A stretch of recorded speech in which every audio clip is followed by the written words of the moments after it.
جنازے والے گھر میں ہاتھ اٹھا کر دعا کرنا، میت کے گھر پر مروجہ طریقے سے اس کے جنازہ پڑھنے سے پہلے ہاتھ اٹھا کر دعا کرنا کیسا ہے؟ بعض لوگ جنازہ پڑھنے سے پہلے تو نہیں کرتے لیکن بعد میں کرتے ہیں، اس کا کیا حکم ہے؟ نظر محمد کراچی سے۔ بھائی جنازے کے بعد جو دوبارہ سے دعا مانگی جاتی ہے تو بدعت ہے، اس کا تو کوئی ثبوت نہیں ملتا کہیں بھی۔ جنازہ تو خود ایک دعا ہے۔ باقی یہ کہ بعض علاقوں میں ایسا ہوتا ہے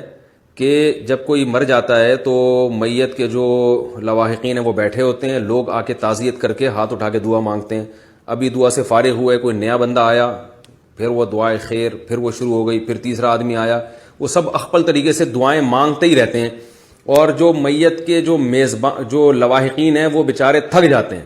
ہم نے خود یہ منظر دیکھا ہے، وہ پھر کوئی آئے گا بولے دعائے خیر، وہ پھر ہاتھ اٹھائی، پھر وہ کچھ دعائیں مغفرت کر کے پھر دوبارہ پھر ایک دم بندہ آ گیا، پھر دعا۔ تو یہ بدعت عمل ہے، اس کو چھوڑ دینا چاہیے، اس کا کوئی ثبوت نہیں ہے۔ نبی صلی اللہ علیہ وسلم سے جو بات ثابت ہے، جب کسی کے میت ہو جائے تو آپ اس کے گھر جا کے تعزیت کے 3 الفاظ کہیں، اعظم اللہ اجرک واحسن عزاءک وغفر لمیتک، ہاتھ اٹھائے بغیر یہ 3 الفاظ کہیں کہ اللہ آپ کے اجر میں اضافہ کرے جو آپ کو مصیبت پہنچی ہے، اور احسن عزاءک، آپ کو اللہ تسلی دے دے، اس غم پہ اللہ آپ کو صبر کی توفیق دے دے، وغفر لمیتک، اور مرحوم کی مغفرت فرمائے۔ یہ 3 الفاظ آپ انگلش میں کہہ دیں، اردو میں کہہ دیں، پشتو میں کہہ دیں، بنگالی میں کہہ دیں، کسی بھی زبان میں آپ کہہ دیں، 3 قسم کے الفاظ۔ بھائی جو مصیبت آپ کو پہنچی ہے، ہم دل سے دعا گو ہیں اللہ آپ کو اس پہ صبر عطا فرمائے،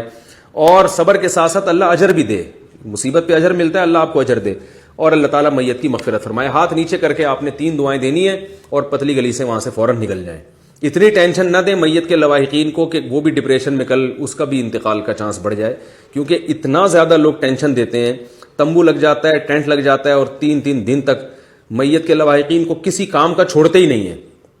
اور دھرنا مار کے وہاں تمبو لگا کے نہ بیٹھ جاتے ہیں۔ اس کو فقہاء نے مکروہ لکھا ہے، ناپسندیدہ لکھا ہے۔ رسول اللہ صلی اللہ علیہ وسلم کے دور میں ایسا نہیں ہوتا تھا، وہ پھر جناب وہ کرسیاں لگا کے بیٹھ جاتے ہیں وہاں دھرنا مار کے، وہ فارغ ترین لوگ ہوتے ہیں، بیٹھ گئے، پھر وہ چائے چل رہی ہے، پانی کا دور چل رہا ہے، قہوے چل رہے ہیں، گٹکے چل رہے ہیں، وہ آ رہے ہیں جا رہے ہیں، 3 دن تک میت کے لواحقین کسی کام کے نہیں رہتے۔ تو تسلی کا یہ طریقہ بالکل غلط ہے، بس آئیں 3 الفاظ کہیں اور نکل لیں۔ ہاں جو بہت ہی قریبی رشتہ دار ہوں، جن کے میت کے لواحقین کے ملنے سے واقعی تسلی ہوتی ہو، جیسے بیٹا ہے، بہن ہے، اس طرح کے جو قریبی لوگ ہیں، وہ بے شک میت کے گھر میں قیام بھی کر لیں، رہ بھی لیں وہاں پہ، وہ ٹھیک ہے۔